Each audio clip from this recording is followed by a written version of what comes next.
અહીં ફાળો જેમને જમા કર્યો છે એ ગામના નામ બોલું છું: કલ્યાણપુરા, કોલાળા, ભાસ્કરપુરા, કેશવપુરા, સાકર, વડલા, મોટી થોરી, ચેજરા, વિઠ્ઠલગઢ, જેતાપુર, અસલગામ, ભડેણા, ભાંકી, કાંગડ, બોડા લીંબડ, મોટી કટેજી, ઓળખ, ઉમરખાણ, છારદ, મોટી કિશોલ, ફુલેટા, લિયા, હેબતપુર, નભોઈ, કમિજલા, વંથલ, થોરી થાંભા, વિઠલાપુર, રાજપર, છાબડી અને બાબાજીપુરા 30 ગામ છે. બાકી 18 બાકી છે. તેઓ જે તે ગામના આગેવાનો અહીં ઉપસ્થિત હોય તો આવી અને ડાબી બાજુ પોતાના ગામના 5000 રૂપિયા જમા કરાવી અને પોતાની પહોંચ લઈ જાય. અસ્તુ.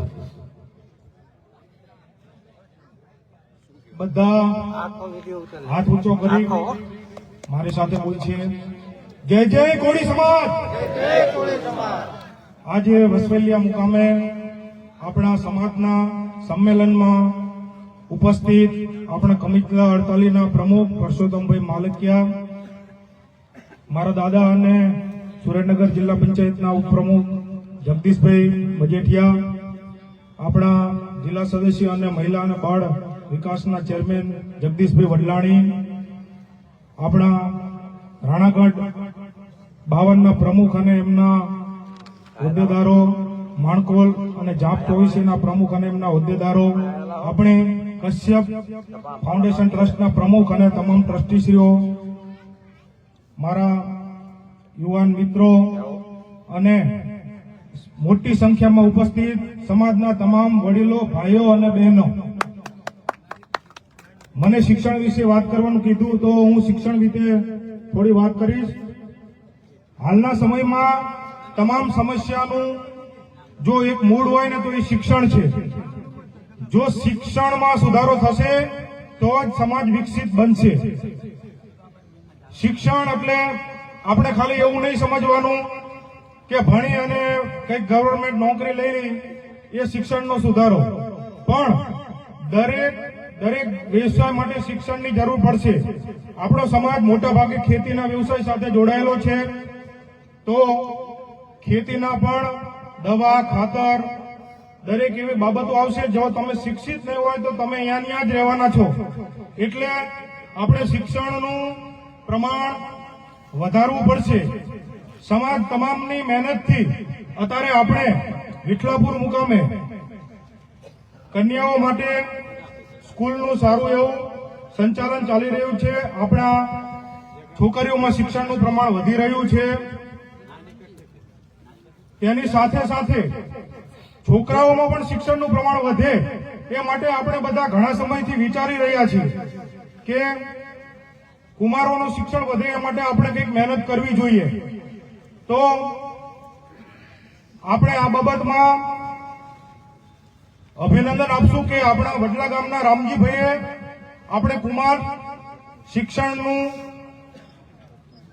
વધારો થાય એ માટે એમને પોતાની જમીન આપણને દાનમાં આપી છે. એ માટે બધા એમને તાલીઓથી વધાવશે. આના માટે આપણે નિર્માણ ચેરિટેબલ ટ્રસ્ટની રચના પણ કરી દીધી છે.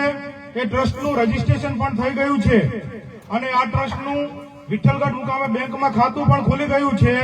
હાલમાં આ જમીનની એને કરવાની પ્રક્રિયા ચાલુમાં છે. એને થઈ જશે પછી નિર્માણ ચેરિટેબલ ટ્રસ્ટના નામે એ જમીન થશે અને પછી ત્યાં વડલા મુકામે આપણે કુમારોનું શિક્ષણ વધે તે માટે જોરશોરથી કામગીરી ચાલુ કરવાના છીએ. આ કામગીરીમાં સમાજના દરેક લોકો સાથ અને સહકાર આપે એવી હું વિનંતી કરું છું. હાલમાં આ વર્ષે બોર્ડની પરીક્ષા ખૂબ નજીકમાં છે.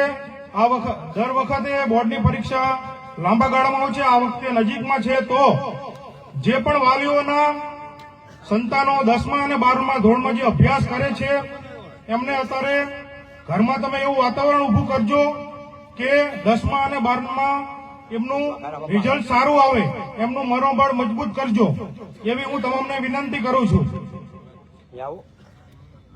વધુમાં આપને જણાવું કે હંમેશા આપણે જ્યાં પણ મળીએ અહીંયા હું વારંવાર જાહેરાત કરું છું કે હું અહીં વિરમગામ તાલુકામાં તલાટીમાં હોવાથી છોકરાઓ માટે જન્મનો દાખલો, ડોમિસાઇલ, ક્રિમિનલ આવા કોઈ પણ દાખલાઓની જો જરૂર હોય તો મારો અથવા મારા મિત્ર કમલેશભાઈને ફોન કરજો. તમારા વિરમગામ તાલુકાના કોઈ પણ ગામનું એક જ દિવસમાં તલાટીના સહી સિક્કાનું કામ થઈ જશે એ હું ખાતરી આપું છું. ખૂબ ગરમી છે અને લોકો પણ વધારે છે અને ભાષણ આપવામાં વક્તા પણ વધારે છે, એટલે વધારે વાત નહીં કરતા આ તબક્કે મને બોલવાની તક આપી એ બદલ કમિટલા અડતાલીનો આભાર માનું છું અને ખૂબ સારી વ્યવસ્થા કરવા બદલ વસવેલિયાના સમસ્ત ગામનો હું આભાર માનું છું.